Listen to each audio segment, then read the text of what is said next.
On behalf of the owners and employees of the Absolute family of companies, we are pleased to welcome Senator Scott Brown to our Massachusetts headquarters for our three companies, Absolute Machinery, Absolute Haitian, and Absolute Green Energy. And Connie Lukes, welcome. Okay, we are thrilled that Senator Brown has taken time out of his busy schedule to spend some of his time with us to discuss some of the issues that we as small owners face on a daily basis. You know, one big lesson is that we have learned is the value of compromise. We don't always agree, okay? But at the end of the day, we find the best solution to any issue. And this has now become the mainstay of how we've managed to grow our small businesses. We admire this same trait in Senator Brown as he navigates the highly partisan halls of Washington, D.C. I'm afraid Mike... Okay, so should I trouble this up?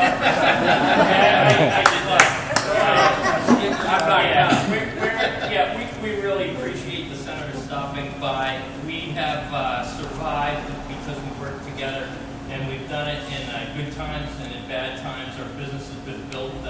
It was founded in 2000, and it survived 2009. So for us, being able to work together, being able to work through tough problems is what we do. And when we do it right, then we succeed. We make a lot of headway. So we appreciate your effort in the Senate. We hope that you'll be able to make some exciting things happen and to bring in, to bring the nation and to bring the government more in line with what a lot of people that start businesses and run households know. And we got to work together, and the tough times we got to buckle down. We just got to get through it because the good times are at the end. So, anyways, I'll give that back to Nate. One last comment. We really appreciate the business owners. It's not about Absolute here. It's about the business owners here in Worcester that are here. Bill Randall, thank you very much. Dave, I appreciate the communication back and forth. And really, folks, we appreciate you being here. This means a lot to us. We're extremely busy. And, this means a lot to us to have Senator Brown here conversing with Connie on my thing. Like that, all joking aside. Senator, it's delightful to have you here. We welcome you wholeheartedly and all the excitement. I've never seen this facility so clean in my life. Everybody's energized. We're going to tell people you're coming every week. Yeah, that's the way to work it. So without any further ado, Senator, thank you again for being here. Before I speak, I'd love to turn it over to Mayor Lukes. I was honored to get your support, as you know. You all recognize you now up for an Emmy Award. Chelsea did an amazing job. Her and her husband here, so if I could just turn it over to you. Thank you, Senator, and thank you all for hosting the Senator. I appreciate being here. I was just talking to the Senator about the fact that I was watching the Democratic convention last night. And the fact that Bill Clinton and I both agree on something. And we both agree that we need Republicans like Scott. Because within the first 5 minutes of President Clinton's speech, he was referring to real leadership in those Republicans who were willing to cross the line. And he said collaboration is better than compact. And we need Republicans that know how to engage in that kind of collaboration. And I thought, I think he's endorsing Scott Brown. That's what my ad said. So it is a pleasure to be here and to urge you all to support the senator. Today is election day, primary election, and his name does appear on the Republican ballot, but there were some Democrats who took a Democratic ballot and wrote his name in. And I won't tell you who they are, but they can educate that. So it is my pleasure again to be with you, Senator, and let me give you the microphone. Thank you very much, Mayor. Thank you. I was honored to get, obviously, the mayor's endorsement. I just came from Springfield. And if I dab my nose a little bit, I got an elbow by my daughter last night as we were fooling around, so it's, whatever. So it happens when you rough house with the kids. Sorry. Who plays Division I basketball and have sharp elbows. I just came from Springfield where I got former Mayor Ron Ryan's endorsement today, and first Republican he's ever endorsed, and obviously getting Mayor Flynn and Mayor Luce, and obviously now Mayor Ryan's endorsement is something that's very important to me, and it's I think says that Democrats who are supporting the Democrats for Brown, they're supporting it because I'm the guy down there doing exactly what I said I was going to do. As President Clinton referenced, being one of those moderate Republicans who's going to work on the issues solely, focus on the things that matter. And the things that matter right now are debt, deficit, taxes, spending, jobs, national security, energy. And I've done exactly what I said I was going to do. I'm the second most bipartisan senator in the United States Senate. I just was named by another publication as the most bipartisan senator, about 54% of the time of my party. Everyone else in the delegation is 96, 97% and above. So what does that tell you? It tells you that you need people like me down there to keep everybody honest and try to find common ground to solve our country's problems.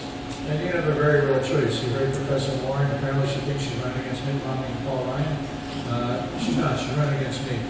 And that being said, her speech did not address issues affecting independence in Massachusetts. Things that matter are jobs in the economy, whether you're a woman, whether you're a small business owner, a sub-S corporation like this, or a large manufacturer or a large employer in Massachusetts. The things that affect our people here in Massachusetts are getting the economy moving again, regardless of what class you're in, who you are, where you live. You want to work. You want to have people out there hustling. And by the way, you did not do this by yourself. Absolutely, yeah. You didn't do it by yourself. It's because of that road right there that the government gave you, that they were able to get you. We didn't help pay for it at all. You didn't help pay for it. The 35 plus people you employ and all the ancillary businesses that go along with it had nothing to do with your success. Absolutely. And I know you're challenged, and I know many of you out there are challenged because of the high cost of energy, the high cost of health care, unemployment insurance, housing, you name it, it's there. It's a problem. The high corporate tax rate, 35%, highest in the industrialized world. There's so many things that are happening right now. We're approaching that fiscal cliff. Tax Mageddon is going to happen January 1st when you have the expiring tax cuts happening. The estate tax will then be changed dramatically. You have the sequestration and dealing with our military that's about to happen. Debt ceiling. There's so many things that are in play right now. You need people down there like me and others like me who are going to work together because, as Professor Warren has said, she wants to leave blood and teeth on the floor and not compromise. And she's a rock thrower. She wants to throw rocks to people who don't agree with her. Well, that's great. She'll fit right in down there. Okay? That being said, I'm a problem solver. I'm a regular guy like many of you. Not you women, obviously, because you're women and I'm a guy. And that being said, for those of you who don't know anything about me, you're maybe on the fence because I'm sure some of you didn't vote for me last time. You didn't either know me or you felt compelled to vote for Monica Coakley, who was a very accomplished, hard-working woman. My mom and dad were married and divorced 4 times each. Lived in 17 houses by the time I was 18. And, we read about some of the challenges and other issues I face, not probably unlike many of you. Battling just to get by sometimes. My mom needed a helping hand at one point, had benefits from the government. But I just wanted to find a way to pay for it as I'm working through those challenges in our government right now because there is plenty of money there. I was saying earlier to your employers and your business partners that the student loan issue that came up about a month ago. Anybody in here a sub-S corporation besides this business? Sub-S? Well, there's 3 or 4 of you here. They wanted to raise the taxes and put that $6 billion on your back. That's what they're going to do. They're going to tax sub-S corporations to the tune of $6 billion forever. I drew a line in the sand and said no. And you would have thought I hate kids. Hate kids, hate dogs, hate cats, hate everybody, hate. No, I want to find a good value for the dollar. I don't want to put another burden on you in the middle of a 3.5-year recession with the high cost of all the things I already referenced. Drew a line in the sand, found a way to tweak some federal programs, fix those programs, and then actually pay for that. In addition, we did a 5-year flood insurance extension, and we put out a bipartisan bicameral highway bill that actually expressed the priorities of the Senate and Congress and signed by the President. So we got 3 for 1. Professor Warren would have immediately just raised taxes. It's the first thing she wants to do. $3.4 trillion. She wants to invest another $1 trillion in infrastructure. When they say invest, it means they're going to raise your taxes, so watch out with your pocketbooks and wallets. Because right now, when I went down there, $11.95 trillion national debt, it's up to 16 trillion, folks. It's real money. We're borrowing 43 cents on every dollar. And we can't sustain this level of spending. And when you're talking about the Buffett rule, we're going to pass the Buffett rule, millionaires are billionaires. Well, the first thing I say regarding the Buffett rule is he should pay his secretary more. They should pay his secretary more if there's a problem with the pay. Second thing I said, he can write a check anytime he wants. Yep. Anytime he wants to the federal government, I guarantee you they'll find a good way to spend it. Yep. And it won't be to lower our debt or deficit or pay down any of those obligations. How long, and I'm going to ask one of the younger people here, which happens to be you, how long do you think the Buffett rule, which is the tax on millionaires and billionaires, how long do you think that actually, if passed, would fund the federal government? Take a guess. Not a quiz, you're not going to fail. It's not fast. 3 days. 3 days? It's actually 23 hours. It makes a great soundbite, though, doesn't it? Scott Brown wants to support millionaires and billionaires. 23 hours, 1 day. How about the millionaires and billionaires tax overall? It's like a couple of weeks. It would fund the federal government. It makes great soundbites. But in reality, you want to talk about reform, tax code, getting our fiscal house in order, fixing a lot of the fraud, waste, and abuse, a lot of the inefficiencies, contracting, just stuff you just shake your head at each and every day. Comprehensive tax reform, as I said, let's have that conversation. Let's sit down and put all the deductions, loopholes, subsidies on the table, and let's do it together. There's no Democrat bill that's going to pass, and there's no Republican bill that's going to pass. It's going to be a bipartisan, bicameral bill that the president's going to sign. And for all you Democrats in here, and all you Republicans and all you independents, what's the one thing we all have in common? We're Americans first. We're Americans first, and we're in deep trouble, and we need to work together. And I'm the only person down there in the Massachusetts delegation who's doing exactly what I said I was going to do. And when I'm down there, by the way, the others have to do it better. When I have a fishing hearing, John Kerry has a fishing hearing. When I'm fighting for the base closures and things like that, military spending and protecting our soldiers and our veterans, they're doing it. So I'm the check and balance. We've had 3 speakers indicted, one's in jail. 4 senators indicted, one's in jail. We have a housing scandal, a probation scandal, a treasury scandal. I mean, this go-along, get-along mentality in Capitol and Beacon Hill. And in Capitol Hill, you know, it's this us versus them, the haves versus the have-nots. I'll tell you what, I will work with any person with goodwill. Democrat or Republican, I don't care what it is. A good idea is a good idea. Read the bills. I understand them. I see how they affect Massachusetts, how they affect our country, our debt, our deficit, and our vote. Period. That's it. That's what it's supposed to be like. Sleep very well at night. Very, very well at night.